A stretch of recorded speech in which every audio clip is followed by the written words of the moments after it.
That's my buddy Mikey Rotella. He was in on this to help, copy the other side of that leg. He did a lot of the, I think, whale puppets and stuff as well. Some of that stuff got actually cut out of the film, but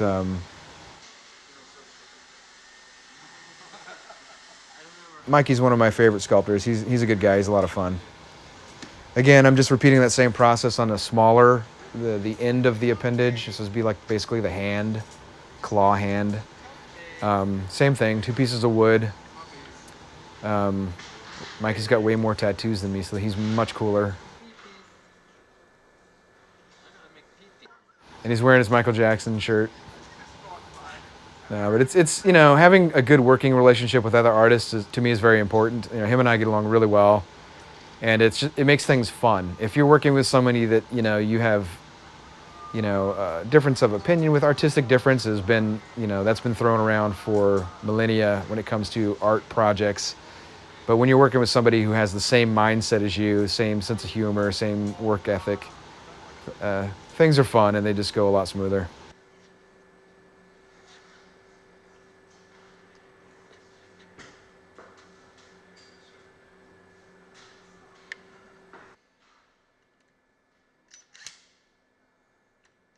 If someone is talking about reviving clay, that means this water-based clay has gotten too dry.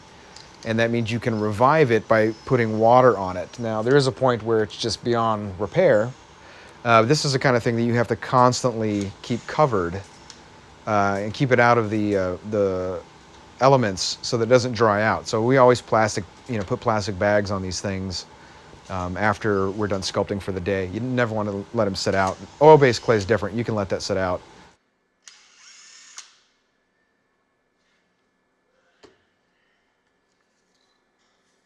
Somewhat bureaucracy, but it's usually the normal process when you're working on a film is that you would do designs. Now, back in the 80s, my favorite era for monster films, they used to do a lot of pencil sketches for, creatures. Like, the Predator was a pencil sketch. Obviously, the Alien was all of Giger's original, lithograph, ginormous airbrush paintings.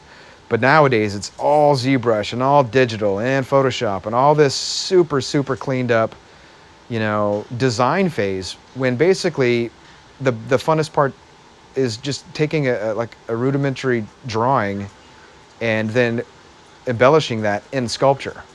And instead of having to take a completely finished CG design and then having to copy that basically takes the fun out of it for the sculptors. The great thing about this film was that the designs were just so basic at first, and then we got to make up stuff as we went along and we're creating it. Unfortunately, Mikey right now is having to copy what I've already established, so he didn't have as much fun as I did. That is very hard. It is hard to take something already done and then not only just copy it, but mirror it, do the mirror image of that. But he's really good, like I said, and he blasted through it and didn't have a problem. For this Thor movie with my friend Emmett and Ray, the guy who sells my film, they're both vegetarian. Over the years, I've collected a lot of different sculpting tools. And of course, like every artist, you'll have your favorite 4 or 5. Yeah, I'm saying we're that looks like the wrist joint. But do you want me to run one of these and clear? No, Yuri's going to take care of that. Okay. Yeah. You want to make extra little spiny figurine things for this? Let's see. I think I'd rather let's get it going, get it together, and see what we need. Yeah, I like these. That's mine. Thank you. That's great. Those might look pretty cool when they're back in. I think so. Fantastic. And, wow, look at the angles. Do you want me to continue on this? Because I thought I was pretty I think we're done too. The claw things you saw were basically stuff that we had used on the Thing. This is Chris Bear. He's one of the mold makers on Harbinger. And these are ginormous block molds. And what a block mold is you take a sculpted element, you basically just build a wall around it and dump a shitload of silicone on it. This is Oh yeah. Still works. Yeah, baby. See, it's crazy, isn't it? Filled it all the way to the top. It's Like, counterintuitive. right over the top of the sculpture. Yes. I just dumped in the shit. And was there any excess liquid that you mixed up, or did you do it bucket by bucket? No, we did it pour one at a time. See, see, this is another Alex dumb idea that actually It pays off. It works. See, look at him, he hates it. No more innovation! No more efficiency! Let's stay in the dark ages! The only thing Tim... No, never mind, that's... Yeah, no, it's hard. Don't do it. I'm not going to. Anyway, yeah, that's great. And that's what we need to continue to do for doing vlogs. Okay. Because you can literally cut your silicone costs in half. Yeah. I know. Well, yeah, I mean, even probably more than that. It's like all the way to the top. It's just the spaces in between the cubes. Yeah. It's amazing. I know where you were. Oh, okay. Yeah. Alec and Yuri want to start off with a hoop. Base structure. This thing is supposed to slide back and forth on top of the ceiling. I don't know how it's going to work. It's probably in that conversation. What? We have a 50-gallon drum hoist holder. It's that right? It looks like a 50-gallon drum hoist holder. It's probably about a 2.5-foot hoop. Where is that? It's in the back. Shall I scamper off and get it? Yeah, I want to go with you. I want to see this. Sure, Lon, you stay on camera. Have fun. Yeah, thank you. Just in the center. well?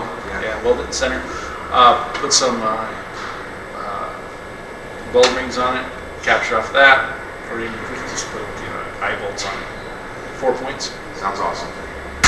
Okay. Awesome. Uh, Whenever you're going to get around to it. December 25th. I'll be free that day. Yes. I've got nothing to do. But Dave's a really smart dude, so I always kind of let him go with what he needed to do. This, I'm just casting up clear acrylic nails. So we used, the idea of everything in Harbinger that it would be transparent or bioluminescent. There's a lot of vacuform sheets here. We're going to be doing a lot of stuff out of vacuform, clear elements. This is another thing that came from The Thing that was never used.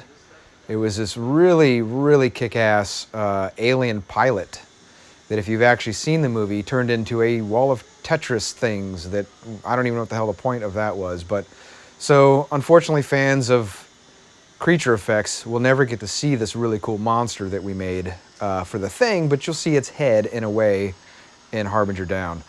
What was that black stuff you're doing? So that was what's called a polyfoam head. It was a soft pull that I had taken from the mold, and then I was painting it with urethane resin so that I can get basically vacuform pulls off of it. If you try to pull vacuform off of something soft, it won't work. You need it to be rigid. That yellow object you saw there being drilled was also another vacuform buck we were making. This is Matt Killen and Garth. They usually run the vacuform machine. Pretty expensive piece of equipment that never seems to work right, and these guys know how to make it work well. So this Talk about that process with vacuum. Yeah. This is one of the funner things to see because it's an instant gratification.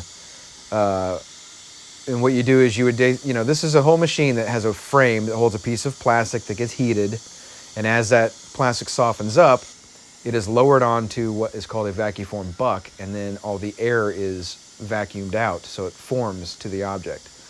Right now, again, I'm pulling another copy of that creature head, and I believe I'm doing this for the actual vacuform.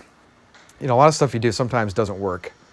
So I think this is, I believe that's soft foam. Yeah, I was pulling like a little denser polyfoam. Yeah, a little denser polyfoam with some rigid foam inside of it so that I could have it durable on the inside to hold its structure while it's being vacuumed. All the air is being sucked out while the vacuform is being formed. But it was skinned with something soft so I could pull out of this mold. And it popped out pretty well, which isn't always the case. Sometimes I gotta, gorilla that thing open, but. So yeah, I believe this is what I actually pulled vacuforms from.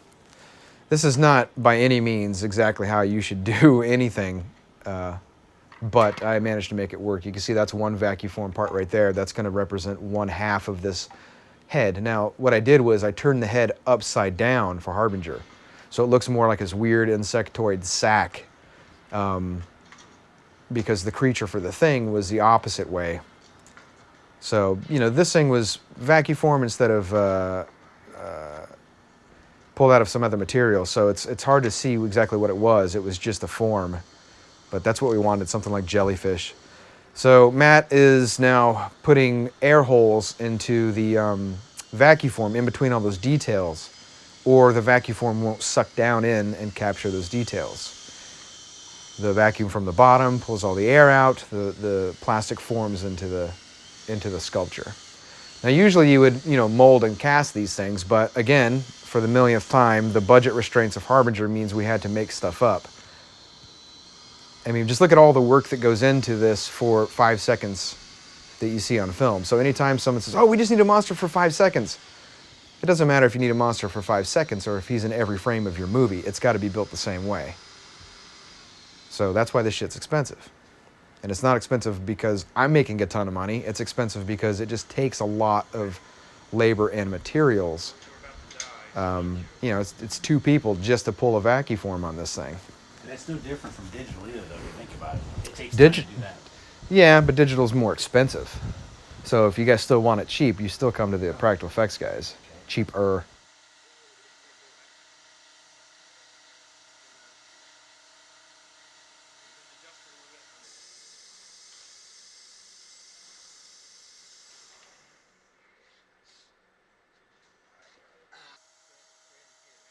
So now they're dropping the plastic. Vacuum's on. You can see that sucks all the air out. And it forms to the clay. They're pressing around the edges with the towels to try to push out whatever excess air is left. Now this plastic is still super hot. It's really hot, so you don't want to touch it, but it will cool off instantly against that much cooler wet clay.